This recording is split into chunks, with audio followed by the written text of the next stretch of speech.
come to another part of the evening, the formal part of the evening. I would like to ask the Honourable Steve Bracks, former Premier of Victoria, to formally launch Jim Claven's Grecian Adventure. Thank you, Mr.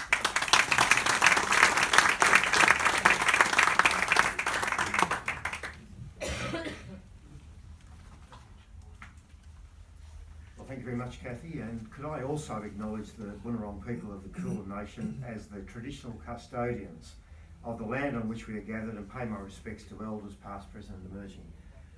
To Dean Lee, the CEO of the Shrine, to Emmanuel Kakalovaris, the Consul General of the Hellenic Republic of Greece, to Lee Lemnos, representing the Victorian Government, my friend John Pandazopoulos, who was a minister in our government, multicultural affairs, tourism, major events. I think I remembered most of them, there's probably others.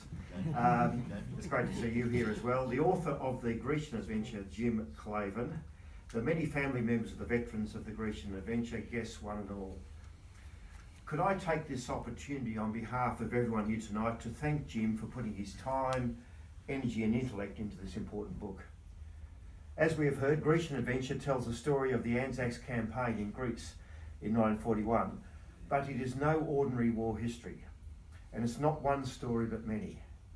It's the story of the soldiers on the ground at Athens and the villages of Greece where they fought the invading German army. And it's a story of the many brave Greeks who during the Anzac's retreat helped feed them or hide them, and in some cases died for them. At the kernel of the story are the photographs of two young wool assessors from the Western District of Victoria, Private Sid Grant and Sergeant Alfred Frank Huggins. They defied wartime censorship rules that restricted photography to official wartime photographers. Hence we heard the example of the hidden camera somewhere. The result, as we've seen, is a stunning visual record of Australia's campaign in Greece in 1941. As some of you may know, and you've heard, I think, I have a personal connection to this story. Sergeant Alfred Huggins was the father of my oldest and closest friend, David Huggins. Fortunately for Dave and his brother Philip, Alfred was evacuated from Greece to Crete, then from Crete just a week before the Germans invaded the island. In addition to giving a new perspective on the Greek campaign, Grecian Adventure is a homage to the deep bonds of friendship between Greece and Australia. Bonds that go back to that historic day on the 28th of October 1940, when Greece rejected Mussolini's ultimatum to allow Axis forces to enter Greece or face war. As Jim recounts, Prime Minister Ioannis Matakis, his laconic reply was translated as, "So then it is war." Greece thus became the sole ally on the continent of Europe of Britain and its empire, which of course included Australia. Greece succeeded in repelling the Italians at the Albanian border. Greece's support for the Allies and victory against the Italians was gleefully welcomed in Australia.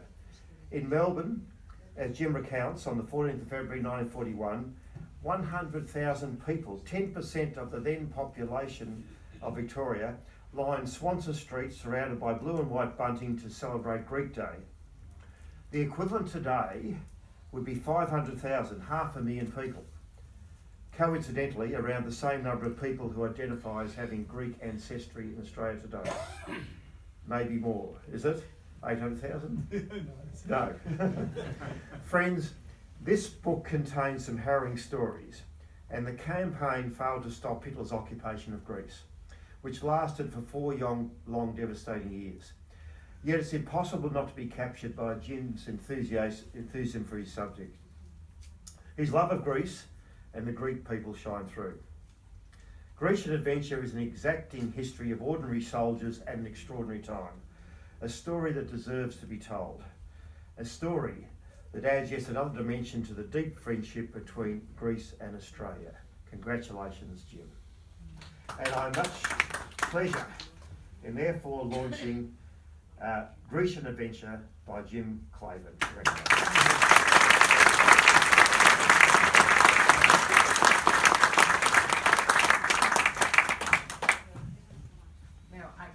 Not mention this. I have always had the task for very many years in launching different books, and whether they be Greek or bilingual, from local authors or overseas. And no matter how many times I've tried to nicely ask people to reduce the amount of time we speak about the book, I have never been very successful. But today I didn't have to do a thing.